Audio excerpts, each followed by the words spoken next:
काफी भीड़ नजर आ रही थी। सभी गुमसुम से खड़े थे। बीच में रखी हुई उस चीता को अधेड़ उम्र के आदमी ने अग्नि दी और फूट फूट कर रोते हुए नीचे बैठ गया। यार, नेहा को खुदकुशी नहीं करनी चाहिए थी। हाँ यार, स्टाफ में सबसे खूबसूरत थी। इतनी खूबसूरत लड़की अपनी जान दे दे तो अच्छा नहीं लगता यार। उस मरी हुई लड़की के साथ काम करने वाले आपस में बातें कर रहे थे। सामने धू धू करके चिता जल रही थी। 4 दिन बाद रात के करीब 10 बज चुके थे। निखिल एक पुराने कुएं की जर्जर हुई दीवार के ऊपर खड़ा था। किसी को मोबाइल से वीडियो कॉल करते हुए निखिल ने एक नजर उस गहरे कुएं में डाली। कुएं के अंदर का पानी बहुत नीचे स्तर पर होने के कारण रात के सन्नाटे में कुआं कुछ ज्यादा ही डरावना लग रहा था। कॉल रिसीव हुआ। रिया, मैंने तुमसे कहा था ना, अगर तुमने मेरे प्यार को ठुकराया तो मैं अपनी जान दे दूंगा। देखो देखो इस गहरे कुएं को। अगर तुमने अभी भी मेरे प्यार को ना कहा ना तो कल मेरी लाश इसी कुएं में मिलेगी। यही बताने के लिए कॉल किया था। बोलते हुए उसने अपने मोबाइल का कैमरा उस कुएं की तरफ किया। रिया मोबाइल पर उस कुएं को देखकर थोड़ी घबराई। निखिल, ये वही जगह है ना जहाँ हमारी दोस्त नेहा ने खुदकुशी की थी? बिल्कुल सही पहचाना, निखिल ने कॉन्फिडेंस से कहा। यार निखिल, सिर्फ 4 दिन हुए हैं हमें बात करते। कोई बात नहीं, मेरे जाने के बाद इत्मीनान से सोचते रहना। वैसे पानी कम है, डूबने से नहीं मरा तो कुएं के अंदर उस पानी में जो काले जहरीले सांप है और बिच्छू है, उनके काटने से पक्का मौत हो जाएगी मेरी। आई लव यू रिया। और फोन कट कर दिया। कुएं की दीवार पर बैठकर वो रिया के फोन का इंतजार करने लगा। उसे पता था रिया जरूर फोन करेगी। थोड़ा मुस्कुराते हुए उसने आसमान में चमकते चांद को देखकर कहा, मुझे ना सुनने की आदत नहीं। और तभी मोबाइल की रिंग सुनाई देने लगी। 2 रिंग के बाद उसने फोन रिसीव किया। रिया ने हाँ कह दी। उसकी खुशी का ठिकाना ना रहा। मानो निखिल जैसे खुशी से पागल हो गया। कुछ देर रिया से बातें करने के बाद उसने मोबाइल पॉकेट में रखा ही था कि तभी एक औरत के हंसने की हल्की सी आवाज उसके कानों पर पड़ी। वो हैरानी से अपने आजू बाजू देखने लगा, पर एक गहरा सन्नाटा जैसे चारों ओर फैला था। कुएं के आसपास की जमीन पर घुटनों तक लंबी हरी घास और छोटी मोटी झाड़ियां थी, जिसमें कहीं जहरीले सांप बिच्छू जैसे जीव थे। कुएं के पास ही एक इमली का पेड़ था, जिसकी टहनियां चारों ओर फैली थी, जिसमें से एक टहनी कुएं के ऊपर आई थी। आसमान में थोड़ी ऊपर आया पूनम का चांद बादलों के पीछे धीरे धीरे छुपने लगा। वैसे उसके दिल में बसा एक अजीब सा डर उसके चेहरे पे छलकने लगा। झट से उसके दिल में एक ख्याल आया, शहर के पास खाली पड़ी इस जगह में तो दिन में भी कोई आता जाता नहीं है।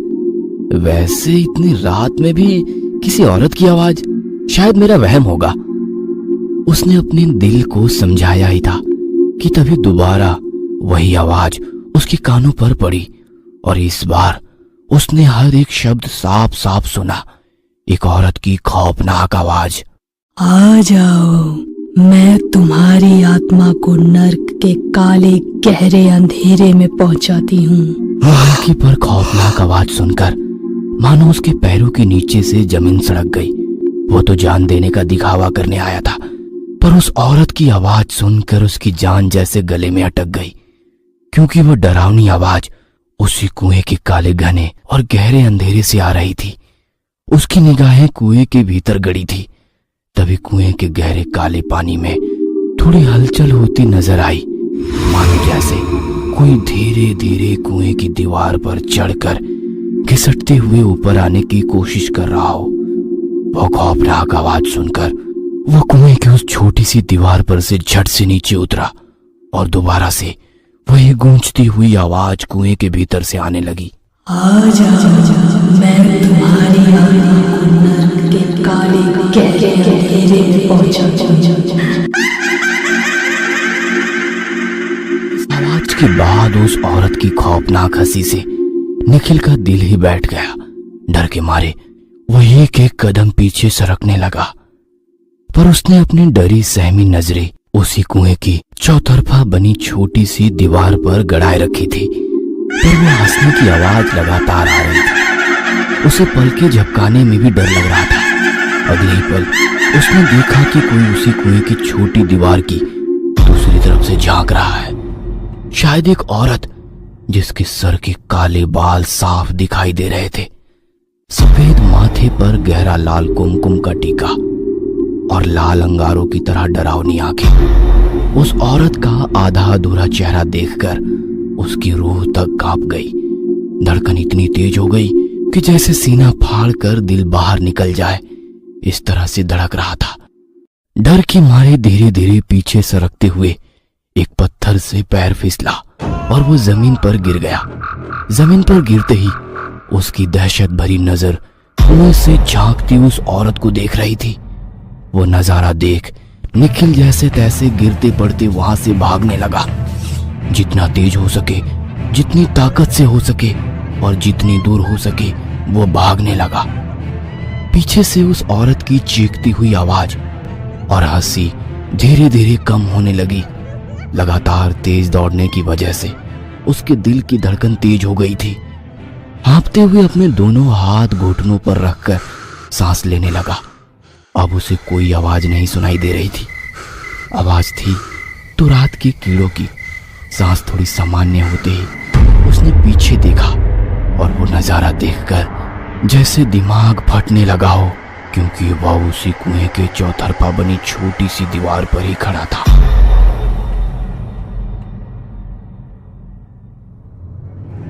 और एक सफेद साड़ी पहनी औरत उसी कुएं के ऊपर से निकली इमली की पेड़ की एक टहनी पर अपने पैर झुलाते बैठी थी। उस औरत का मुंह दूसरी तरफ था। उसके काले घने बाल लंबे पीठ से होते हुए नीचे कुएं की तरफ पहुंचे थे, पर उन बालों से कोई लटक रहा था, जैसे वे बाल किसी की गर्दन में फंदे की तरह फंसे थे। डर भरी नजरों से वो देखने की कोशिश कर रहा था, पर कुएं के भीतर अंधेरा होने के कारण कुछ साफ नजर नहीं आ रहा था। निखिल की नजर दोबारा उस औरत पर पड़ गई। हवा के हल्के झोंके से उड़ता हुआ उसकी सफेद साड़ी का पल्लू आसमान में काफी दूर तक जा रहा था। यह डरावना दृश्य देखकर निखिल की जैसी बोलती ही बंद हो गई। अपने हाथों के लंबे नाखूनों से पेड़ की टहनी को हल्के हल्के कुरेदते हुए बोली, अब तुम्हारी मौत तक मैं तुम्हारा पीछा करूंगी।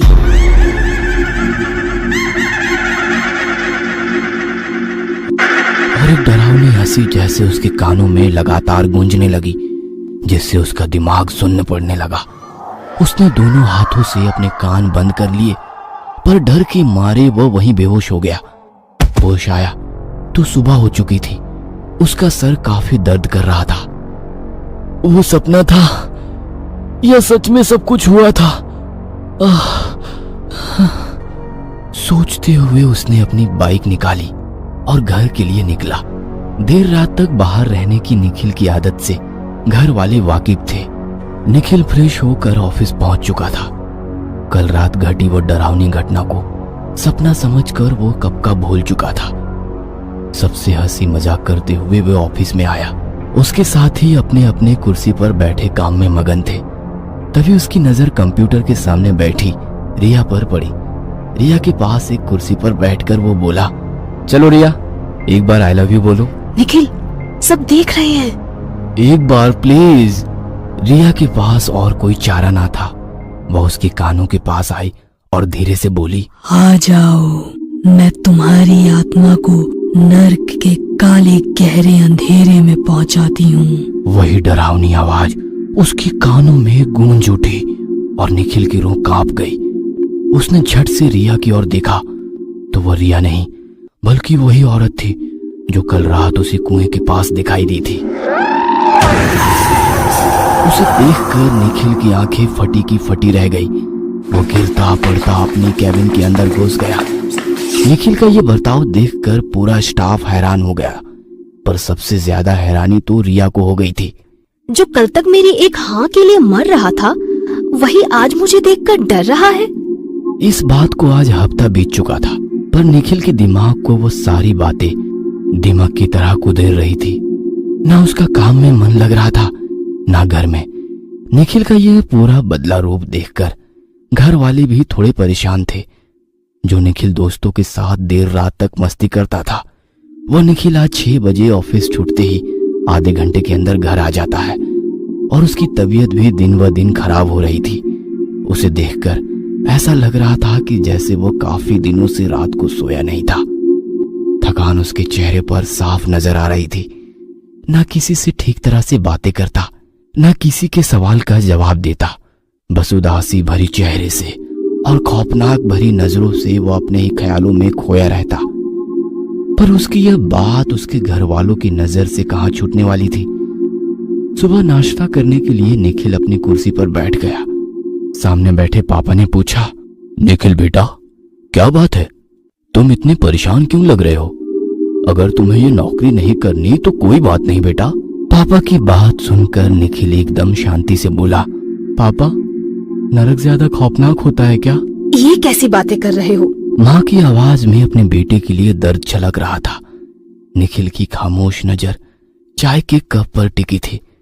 चाय का रंग जैसे काला गहरा दिखाई देने लगा और दूसरे ही पल कप की जगह वही कुआं और कुएं के भीतर से घूरती हुई वो लाल आंखें। डर के मारे निखिल ने चाय के कप पर जोर से हाथ दे मारा और झट से खड़ा हो गया। निखिल, क्या हुआ? माँ, वो मुझे लगा कॉकरोच है। बोलते हुए उसने अपनी ऑफिस बैग उठाई और घर से ऑफिस के लिए निकला। पर माँ और पापा को उसका यह हरकत काफी अजीब लगा। 2 दिन बाद, निखिल, आज हम जरा बाहर जा रहे हैं, कल शाम तक लौटेंगे। और वैसे भी आज तो तुम्हारी छुट्टी है, अपने दोस्तों को बुलाकर खूब मजे करो। माँ और पापा कार लेकर किसी काम के सिलसिले में चले गए। आज निखिल घर में अकेला था, पर उसने अपने किसी भी दोस्त को नहीं बुलाया। माँ और पापा एक वीरान से मठ में किसी तांत्रिक से मिलने गए थे। जमीन पर होम हवन शुरू था। जलती हुई आग के सामने तांत्रिक अपनी दोनों आंख बंद करके बैठा था। माँ और पापा तांत्रिक के सामने हाथ जोड़कर बैठे और चिंता भरी नजरों से उसकी ओर देख रहे थे। आंखें खोलते हुए तांत्रिक ने दोनों की ओर देखा और अपनी करारी आवाज में कहा, आपने बहुत देर कर दी।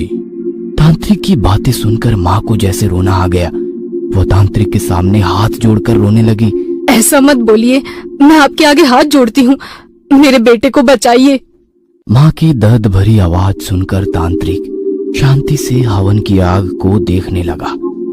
माँ और पापा दोनों कार में बैठकर वहां से घर के लिए निकले।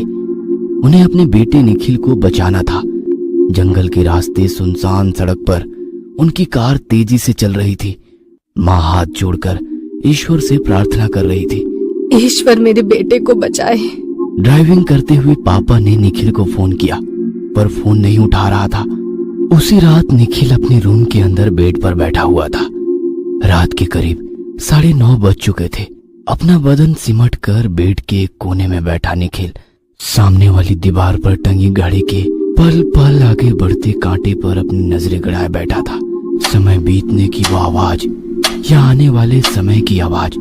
देखते देखते 1 घंटा बीत गया, 2 घंटे बीत गए, 3 घंटे बीत गए, पर निखिल वैसे ही अपनी नजरें उस घड़ी के कांटे पर गड़ाए बैठा था। अब रात के 12:30 बज चुके थे। काफी देर से छाए उस गहरे खौफ भरे सन्नाटे के बीच एक अजीब सी आवाज सुनाई देने लगी। खुली खिड़की से अंदर आती हवा के झोंके की आवाज। तभी उसके दिमाग में आया, मैंने दरवाजे खिड़कियां बंद कर दी है, तो खिड़की से हवा का ये झोंका। और उसने खिड़की की तरफ देखा, पर वो तो सचमुच बंद थी। और फिर उसकी डरी सहमी नजर रूम के भीतर कभी जमीन पर, तो कभी छत के पंखे पर, तो कभी बंद दरवाजे पर ठहरने लगी। और फिर उसे वही आवाज सुनाई देने लगी, आ जाओ, मैं तुम्हारी आत्मा को नर्क के काले गहरे अंधेरे में पहुंचाती हूँ। और फिर वही दिल दहला देने वाली हंसी के साथ दीवार पर सरकने की आवाज धीरे धीरे उस खौफनाक सन्नाटे में और तेज होने लगी। डर के मारे निखिल ने अपने दोनों हाथों से कान बंद कर लिए, आंख कस के बंद करके अपनी गर्दन घुटने के भीतर छुपाए वो डर के मारे रोने लगा। सब कुछ उसकी बर्दाश्त के बाहर था, पर धीरे धीरे वो डरावनी आवाजें कम होने लगी और फिर एक बार सब कुछ शांत हो गया। धीरे धीरे अपनी आंखें खोली और कानों के ऊपर से हाथ हटाए। सन्नाटा, एक गहरा डरावना सन्नाटा उसके रूम के भीतर फैल गया था। इतना सन्नाटा कि सामने वाली दीवार पर टंगी उस घड़ी के कांटों की आवाज उसे साफ साफ सुनाई दे रही थी। तभी उसे बेड की दूसरी तरफ किसी के होने का एहसास हुआ। उसने अपनी नजरें घुमाई तो बेड की दूसरी तरफ वही औरत बैठी थी।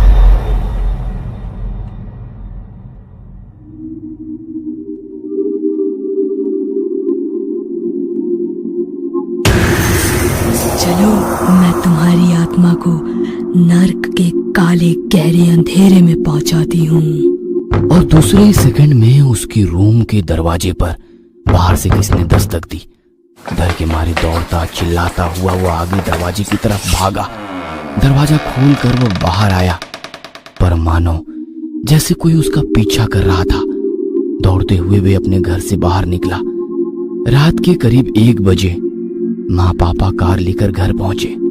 घर का दरवाजा खुला ही था, पर घर में निखिल नहीं था। माँ का रो रो कर बुरा हाल था।